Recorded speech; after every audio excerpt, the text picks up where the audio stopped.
서영교 의원입니다. 아까 인노회 사건 관련해서는 당시 기사를 한번 올려봐 드릴게요.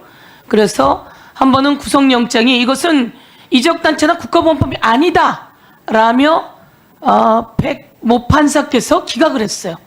그런데 우리 판사님께서 영장 담당 판사로 있으면서 구속영장을 발부하게 됩니다. 몇 개월 후에.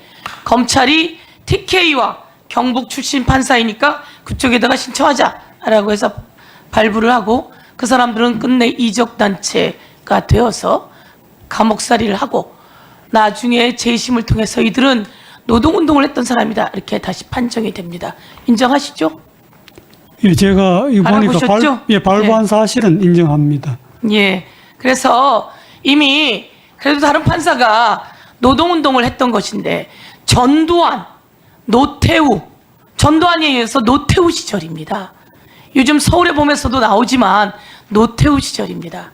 그때 군부 독재에 대한 저항 그리고 노동운동을 하는 사람들에 대한 보호 이런 것들이 있어야 되는데 그 당시에 우리 판사님께서 그렇게 구속영장을 기각된 것까지 다시 발부했던 것에 대해서 제가 지적을 하면서 향후 검찰들이 남발하는 압수수색영장, 구속영장 이것에 대해서 법원이 정말 제대로 판단하는 그 보호장치가 되어야 한다 이렇게 강력히 요구할게요.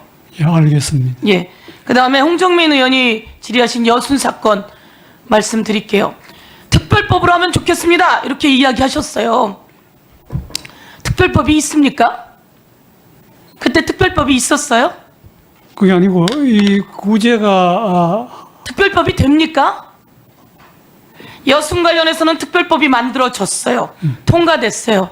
제가 국회 행정안전위원회 위원장이던 시절 73년 만에 여순 특별법을 내가 행정안전위원장으로 있을 때 이것을 정리하자. 그 당시 여수, 순천, 구례, 곡성 등등 해서 사실은 1만여 명이 죽었어요. 1만여 명이 반란을 했을까요? 그렇지 않잖아요. 그리고 그때는 이승만 시절이에요. 이승만은 정말 나쁜 지도자였던 거죠. 그러면서 우리 판사님께서 의견을 내셨던 그분의 경우에 이렇게 이야기합니다. 아버지는 순천철도국에 근무하던 중 군인들이 찾아와서 현장에 있었다는 이유로 체포했다. 그리고 아버지를 포함한 102명이 야산에서 총살을 당한 후 장작과 휘발유로 태워졌다. 후보자께서는 그렇게 이야기하셨어요. 구속영장도 없이 판결도 제대로 없이 라고 하는 재심의 판단에 대해서 구속영장이 없다는 게 나오지 않았다. 판결문이 없다는 게 제대로 없다. 이래서 이 사람들의 재심을 받아들일 수 없다라고 판단하셨어요. 지금도 그런 생각입니까? 구속영장이 없었다는 게 아니고요. 그 법에 그 구속에 관여한 공무원이 직무상 범죄자로 형사처벌을 받았다는 증명을 내야 되는 겁니다. 그때 이 사람들은 야산에서 저렇게 총살을 당했어요. 보세요. 그 당시에는 그러면 야산에서 그냥 총살해도 됐습니까? 아닙니다. 그런 취지가 전혀 아닙니다. 아니죠. 예. 재심은 원래부터 있는 법이에요. 우리 대한민국에서 다시 만든 법입니까? 잘못된 1심, 2심, 3심 판단에 대해서 재심을 다시 국회에서 만든 겁니다. 우리는 재심할 수 있다. 그것도 제가 김신혜 사건이 있을 때 1심, 2심, 3심 판단이 났는데 억울한 경우에 새로운 증거가 나오면 재심할 수 있다. 일반 형사사건의 사례에도 재심할 수 있다고 만들게 된 겁니다. 그런데 하물며 그 오래된 사건 그리고 저렇게 무법천지에서 일어나서 일반 민간인이 만여 명이 죽어간 사건 이런 것들을 볼 때 제가 이제 그동안은 그렇게 판단해 오셨더라도 이제 세상이 바뀌었습니다. 재심이라고 하는 법도 만들어졌고 이제 여순 특별법은 바로 작년에 만들어졌습니다.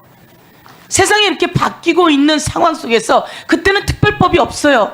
특별법이요? 법안이 상정되지도 못하던 시절이에요. 그런데 지금 와서 그때 특별법으로 했어야죠 라고 하는 건 제가 보기엔 변명에 불과하십니다. 아까 말씀드린 대로 8건 가까이 제가 재심으로 다 받아들였다. 잘 하셨어요. 예. 그런 만큼 어떤 때는 하고 어떤 때는 아닌 것보다는 향후에 대법원장 계시니까 그렇게 하셔야 된다라고 하는 말씀을 드리고요. 1분만. 예. 네. 예. 고마워요. 제가 이 말씀 드릴게요. 아까 법원이 고의로 황운하 의원 사건, 뭐 몇몇 사건을 예를 들면서 이런 것을 고의로 지연시켰다 이렇게 얘기하는데 동의하십니까? 제가 고의로 지연시켰다고 답한 적은 없습니다. 예, 동의하지 않으셨습니다. 제가 그래서 확인했어요. 마구잡이로 여기서 하니까 왜 그렇게 재판이 늦어졌냐라고 했더니 엄청난 기록, 그리고 1년 동안은 검찰이 수사 기록을 제출하지 않았다는 겁니다. 아니, 검찰이 수사 기록을 제출하지 않을 수가 있습니까? 수사 기록을 왜 제출하지 않았냐 했더니 수사가 아직 안 끝났다며.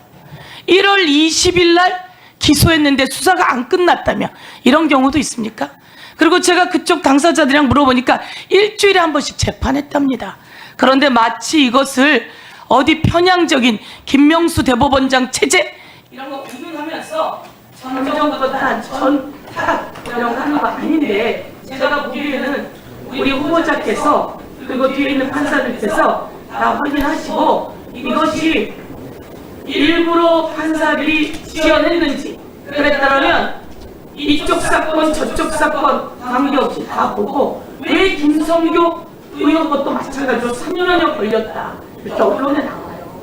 그래서 이미 원만큼 다 맞추고 끝낸다 이런 얘기도 나오는데, 이런 불공정한 소리 듣지 않게 철저하게 재판이 진행될 수 있도록 해주셨으면 좋겠습니다. 예, 감사합니다. 예.